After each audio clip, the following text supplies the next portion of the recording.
మహిళకు అన్యాయం జరిగింది కాబట్టి ఆ మహిళకు అండగా మేము నిలబడతాం. ఎందుకంటే న్యాయం జరిగే వరకు పోరాడుతూనే ఉంటాం. రేవంత్ రెడ్డి గారు ముఖ్యమంత్రికి ఏం ఏడుకుంటున్నామంటే ఇలాంటి ఆడవాళ్లకు అన్యాయం జరగొద్దు. ఏ ఆడదానికైనా అన్యాయం జరిగినప్పుడు నేను నిలబడతానని మా అందరితోటి ముఖ్యమంత్రి కావాలని మేము కోరుకున్నాం కాబట్టి ఆయన ముఖ్యమంత్రి అయ్యారు. కాబట్టి ఆమెకు మా మహిళకు అన్యాయం అవుతుంది కాబట్టి న్యాయం జరగాలని మేము కోరుతున్నామండి. ఎందుకంటే ఎప్పటికైనా సరే ఆమెకు ప్రాణహామీ ఉంది కాబట్టి దానికి కూడా మేము ఎక్కడ స్పందించినా కూడా మమ్మల్ని స్పందించాలని చెప్పేసి మేము కోరుతున్నామండి. ఇది ఆమెకు 10 ఎకరాల 6 గుంటలు ఆమె భూమి ఆమెకు ఇవ్వాలి.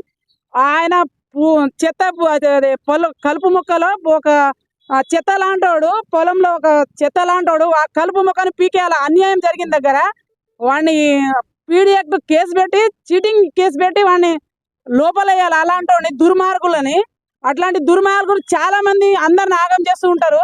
అలాంటి వాళ్ళ మీద కఠిన చర్య తీసుకోవాలని మిమ్మల్ని అందరినీ హృదయపూర్వకంగా కోరుకుంటానండి.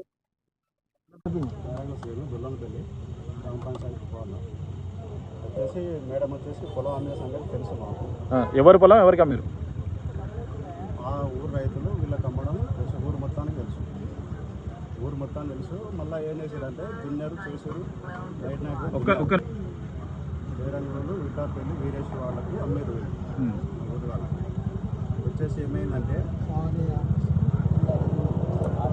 కలిసి అమ్మేరు. మళ్ళీ తీసుకోవడం మళ్ళీ లాక్కోవడం తెలుసు. మళ్ళీ పెద్దవాళ్ళని పెట్టి మేము తీసుకొని ముంగల్కి వెళ్ళి నా పొలం నాకు కావాలి, ఇంకా మళ్ళీ డబ్బులు ఇస్తారా ఇయ్యారా అని బెదిరించడం అలా జరిగింది. జరగడం వల్ల మళ్ళీ మాది కొన్నాక కూడా కొత్త కాగితాలు ఉన్నాయి కదా, దాన్ని చూసి సో ఇప్పుడు ఏమైందంటే మళ్ళీ రిటర్న్ మాది మాకు కావాలి అని అంటారు. అందుకు మేడం వచ్చేసి అట్లా కొన్నాక మళ్ళీ ఇబ్బంది మళ్ళీ మాకు కదా మా కమిషన్ వేరే వాళ్ళకి అమ్ముతారు అనేసి సో కాగితాలు ఉన్నాయి కదా జరగాలని పోరాటం. వైఫ్ ఆఫ్ వీరేశం గారు, వారిది విట్టాయపల్లి గ్రామము. వారు మాజీ సర్పంచి, మాజీ ఎంపీటీసీ, ఒక నీతి నిజాయితీకి పేరుగాంచినటువంటి వ్యక్తి, కాంగ్రెస్ పార్టీ కార్యకర్త. అత్యంత అభిమానమైనటువంటి జైపాల్ రెడ్డికి చాలా సన్నిహితుడు, అభిమాన వ్యక్తి. అయితే ఈ విషయము ఆమె మా దగ్గరికి వేరే వాళ్ళ ద్వారా రావడం, సార్ ఇట్లా అన్యాయం జరిగింది నాకనంటే, అమ్మా నువ్వు ఫస్ట్ అయితే కాంగ్రెస్ వాళ్ళు అన్యాయం చేశారు కాబట్టి ఫస్ట్ అయితే కాంగ్రెస్ రూలింగ్లో ఉంది, ఈ ప్రాంతానికి సంబంధించినటువంటి వ్యక్తి ముఖ్యమంత్రి కాబట్టి నువ్వు అప్పీల్ చేసుకో, అడుగు, పోలీస్ స్టేషన్లకు వెళ్ళు, అక్కడ ఇక్కడ వెళ్ళి కలు. ఫస్ట్ అయితే నీ ప్రయత్నం నువ్వు చెయ్యి. చేసిన తర్వాత కాకుంటే మేము పార్టీలకు అతీతంగా మేము నీ కొరకు స్పందించి న్యాయం జరిగేంత వరకు మీ వెంట ఉండడం జరుగుతుంది.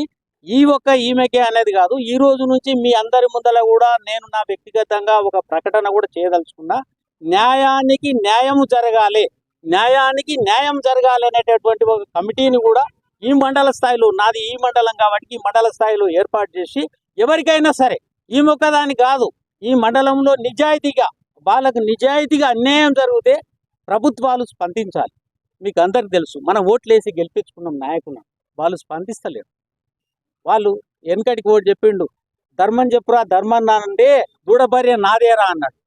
ఇప్పుడు దొరనే అన్యాయం చేస్తుంటే మరి మనం ఎవరికి చెప్పుకోవాలి చెప్పండి?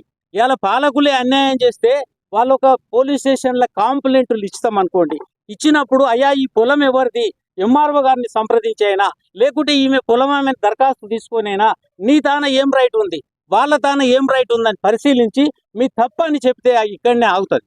కానీ అట్లా ఎవ్వరు లేరు. ఏది ఏమైనా సరే మేము దీన్ని గుంజుకొని తీరుతాము, ఏది ఏమైనా సరే ఈ ఆడి మనిషిని బయటికి వెళ్ళగొట్టాల్సిందన్నాడు. చాలామంది కొంతమంది ప్రశ్నిస్తున్నారు. ఏం ప్రశ్న అంటే, అనా ఇది ఆ భూమి ఈ భూమి అన్నాడు. వన్స్ రిజిస్ట్రేషన్ అయిన తర్వాత క్వశ్చన్ చేసే అధికారం లేదు. అంటే మనం లానే క్వశ్చన్ చేస్తున్నాం అంటే కన్న కొడుకు నువ్వు మా అమ్మవేనా అని అడిగినట్టు. లాన్ క్వశ్చన్ చేసే శక్తి ఎవరికి లేదు. ఇలా పోలీసు వాళ్ళు కూడా లాన్ క్వశ్చన్ చేయకూడదు. ఏంటిది చట్టాన్ని నువ్వు ప్రశ్నిస్తే ఇంకా దేనికి మన చట్టానికి నేను కట్టుబడి ఉంటా అని ప్రమాణం ఎందుకు చేసినట్టు? కాబట్టి ఆ రకమైనటువంటి నినాదాలు, ఆ రకమైనటువంటి మాటలు వచ్చిన ద్వారా మేము ఇలా ఒక భారతీయ జనతా పార్టీ అని కాకుండా నా వ్యక్తిగతంగా ఒక ఎన్ఎం శేఖర్ రెడ్డిగా నేను ఈమెకు సపోర్టుగా నిలబడ్డ తప్ప పార్టీ గీటీకి నాకు ఎలాంటి ఇది లేదు. అట్లనే అన్ని పార్టీలు ఇలా నిరంజన్ గారు కూడా టీఆర్ఎస్ పార్టీకి సంబంధించింది రావడం జరిగింది. ఇందాక ఇక్కడనే ఉన్నాడు. ఇప్పుడే ఒక వ్యక్తి వీరన్నపల్లిలో చనిపోతే ఆడికి వెళ్ళడం జరిగింది. వారి మద్దతు కూడా ఉంది. కాంగ్రెస్ వాళ్ళ మద్దతు కూడా తీసుకుంటాం. మేము పార్టీలకు అతీతంగా న్యాయ పోరాటం చేయడానికి దీంట్లో ముందరకు వచ్చినాం. వాళ్ళకి ఎవరికైనా సరే అన్యాయం జరగవద్దు. వాళ్ళు కూడా ఎవరో అనుకుంటున్నారు ఈ కులం మాది ఇదంటే కూర్చొని మాట్లాడొచ్చు, తప్పు లేదు, మాట్లాడుకొని పరిష్కరించాలి. కానీ ఈ ఆడి మనిషిని సతాయిస్తే ఆమె డబ్బులు లేక అమ్ముకోలేక ఆమె కొడుకు చనిపోయాడు. ఇదంతా దుర్మార్గమైనటువంటి చర్య. మా రిక్వెస్ట్ ఏంటంటే ఇప్పుడు ముఖ్యమంత్రి గారి తమ్ముళ్ళు చేస్తుర్రు అనేటటువంటిది ఒకటి. ఇక్కడంతా కూడా మరి అక్కడ ఇక్కడ చాటుగా నేటుగా మాట్లాడుతున్నారు. కాబట్టి ఇవాళ ముఖ్యమంత్రి గారికి నిజంగానే ఈ విషయం తెలుస్తలేదా అని మేము అనుకుంటున్నాం. ఆ తెలియడం అనేది మీ ద్వారా, మీడియా మిత్రుల ద్వారా మీరైనా సరే వాస్తవ విషయాలు ఇవి మీ పేరు చెప్పుకొని, మీ తమ్ముళ్ళ పేరు చెప్పుకొని కొంతమంది అన్యాయం చేస్తురట, దయచేసి వాటిపైన విచారణ చేయండి.